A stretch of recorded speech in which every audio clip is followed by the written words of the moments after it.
Em nome do Pai que me criou, em nome do Filho que me resgatou, em nome do Espírito Santo que me santificou. Divina vontade, reina na minha vontade. Suprema majestade, eu venho em sua divina vontade, em nome de todos, do primeiro ao último homem que existirá na terra, para dar a ti as homenagens que tendes direito, as adorações, os louvores, o amor que cada criatura lhe deve, as ações de graça, e fazer todas as reparações por todos e por cada pecado. Venho, Senhor, na tua divina vontade. Dou-te a minha vontade humana por meio do imaculado coração de Maria, que possui todos os dons e os frutos da divina vontade. Vem, divina vontade, nesta ação que estou a fazer e em todas as ações que eu farei durante este dia. Amém. Eu não sou nada. Deus é tudo. Pai, eu te amo. Livro do Céu, volume 3, 22 de janeiro de 1900. Correspondência à graça. Depois de ter passado dias amargos de privação, meu pobre coração lutava entre o temor de havê-lo perdido e a esperança de talvez poder vê-lo de novo. Ó Deus, que guerra sangrenta teve que sustentar este meu pobre coração. Era tanta a pena que agora se congelava e agora era espremido como sob uma prensa e gotejava sangue.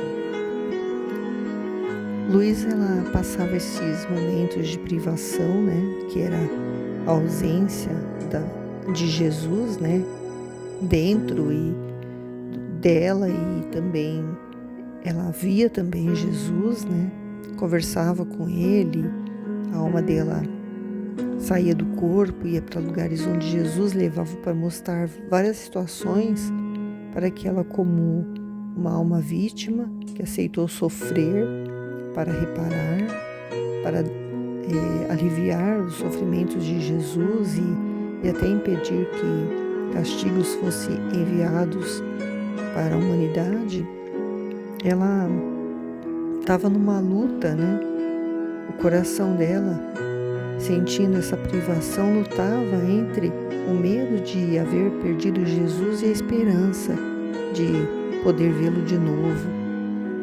Ela temia não mais ver Jesus, ter perdido e nunca mais encontrar Jesus. Mas ao mesmo tempo ela tinha esperança de poder ver de novo. Esse era o sentimento que Jesus colocava no coração dela, para ela poder passar por esse processo de aprender a viver essa vida divina. Ela estava no começo ainda, é o volume 3 de 36 volumes que ela escreveu. Então ela passou 40 anos numa cama, passando por várias experiências não só ruins, Ela foi também para o céu, ela foi conhecer o lugar onde ela iria depois que ela morresse. Ela visitou lugares que onde Nossa Senhora se apresentava para ela. Ela via Nossa Senhora com Jesus no colo, nenezinho, e as coisas ruins que ela visitou também, o inferno, ela visitou o purgatório, ela visitou vários lugares onde pessoas ofendiam a Jesus. Então ela passou por muitas experiências, E ela descreve isso como uma guerra sangrenta, que ela teve que o coração dela teve que passar por isso, teve que sustentar, teve que suportar, E era tanto sofrimento que parecia uma hora que o coração dela congelava e a outra hora parecia que ele era espremido, numa prensa, e até gotejava sangue. E ela, tamanha era a dor que ela sentia, dessa privação de Jesus, que nós podemos comparar com a dor que as almas no purgatório sofrem. É essa mesma dor, essa privação de Jesus, enquanto a alma é purificada, e aprende lá no purgatório a amar Jesus e como ela deveria ter amado aqui na terra, né? E aí Luísa continua dizendo que enquanto ela estava nesse estado, ela sentiu Jesus próximo dela, que parecia que tirava um véu que impedia ela de ver Jesus. E finalmente ela pôde ver Jesus. Então, quando nós estamos num momento de sofrimento muito grande, se nós não estivermos nessa conexão com Jesus, nós vamos pensar que Ele não está ali naquele momento. Mas Ele nunca deixa os seus filhos, principalmente na hora do sofrimento, quando Ele está mais próximo. É que, por causa do sofrimento, a pessoa pode entrar em desespero. E um coração desesperado, perturbado, não consegue sentir mesmo a presença de Jesus, né? Para sentir a presença dele, tem que estar com o coração totalmente vazio, né? Nessa confiança, né? De que ele está ali, que ele vai agir, né? Mas na vida divina, nós temos a certeza de que Ele não está só próximo de nós, mas Ele está dentro de nós.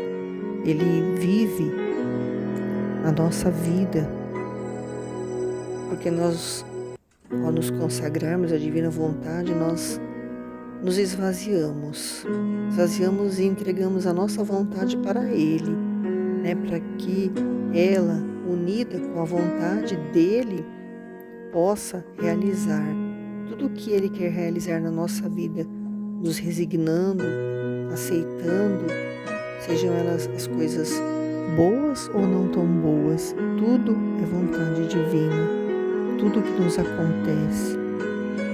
A todas as pessoas, só que quem não tem um conhecimento disso, às vezes não aceita, né? Não aceita a vontade de Deus na sua vida e sofre. Sofre porque a vontade humana é uma vontade egoísta, é uma vontade que só pensa em si própria, enquanto a vontade divina, ela abrange não só toda a humanidade do mundo inteiro, mas ela abrange a humanidade do passado, do presente e do futuro. E Luísa, né, assim que logo que viu Jesus, ela disse: "Ah, Senhor, já não me amas?" E Jesus respondeu: "Sim, sim, o que te recomendo é a correspondência à minha graça, e para ser fiel deve ser como aquele eco que ressoa dentro de um vazio, que não apenas começa a emitir-se a voz imediatamente, sem o mínimo atraso se ouve ressoar o eco. Assim você, não apenas comece a receber minha graça, sem nem sequer esperar que a termine de dar, imediatamente começa o eco de sua correspondência." Então Luísa, né, com esse escrito, né, quer nos revelar que nós precisamos corresponder à graça, né? A vida divina é isso, é essa correspondência da graça de Deus, né? E o que é a ausência da graça? É o pecado, né? E para a gente que vive na vida divina, sabendo que é Jesus que vive em nós não sentimos culpa de nada, porque como que nós podemos pensar em pecado se é Jesus que está vivendo em nós? Jesus não ia pecar.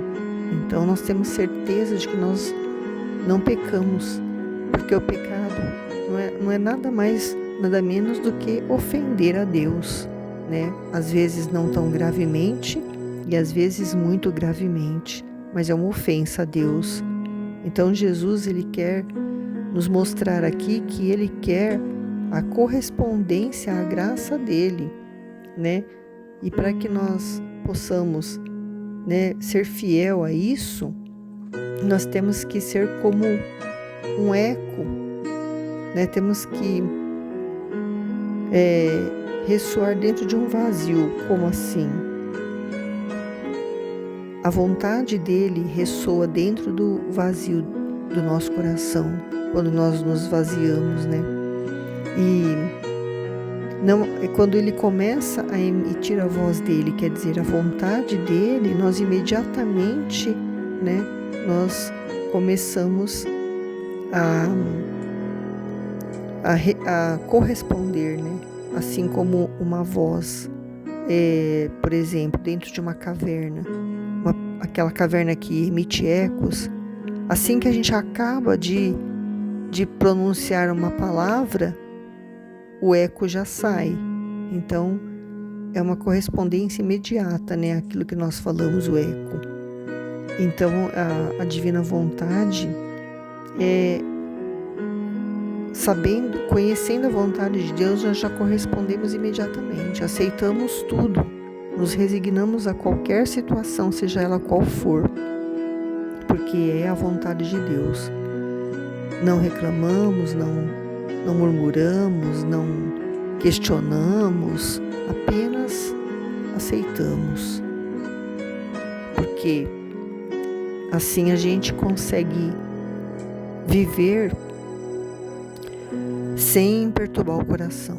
Porque se o coração estiver perturbado, não acontece essa correspondência, né? E nós não conseguimos compreender qual é a vontade divina na nossa vida, porque a perturbação tira a paz, e a paz é o próprio Jesus que habita no nosso coração. Então essa vida nada mais é do que uma correspondência, né, da vontade de Deus, que é a vontade que reina entre Pai, Filho e Espírito Santo. Essa vontade divina é a vontade que formou tudo, porque eles, em concordância, formaram tudo que existe. Inclusive, Adão e Eva viviam nessa correspondência da vontade de Deus. É um receber e doar amor. É uma compreensão de tudo e correspondência a tudo que tem que ser vivido. Nós, por exemplo, hoje em dia, temos que viver a nossa vida normalmente, trabalhar dentro de casa, fora de casa, conviver com outras pessoas, e ao fazermos atos, são atos que Jesus está realizando através de nós. Assim como ele fez todos os atos quando ele esteve num corpo humano que foi emprestado para a divindade dele. E ele, desde que estava no ventre de Nossa Senhora, já fazia esses atos, já correspondia à vontade de Deus, e cada ato que ele fazia era um ato de reparação, um ato de louvor, um ato de dar glória a Deus, que são todos os atos que a criatura deveria ter dado e não deu. Porque depois do pecado da desobediência de Adão e Eva, perderam essa correspondência, perderam essa ligação com a vontade de Deus. E ele veio para restabelecer isso. Ele veio para abrir as portas do céu e essa correspondência voltar a acontecer entre Deus e a criatura.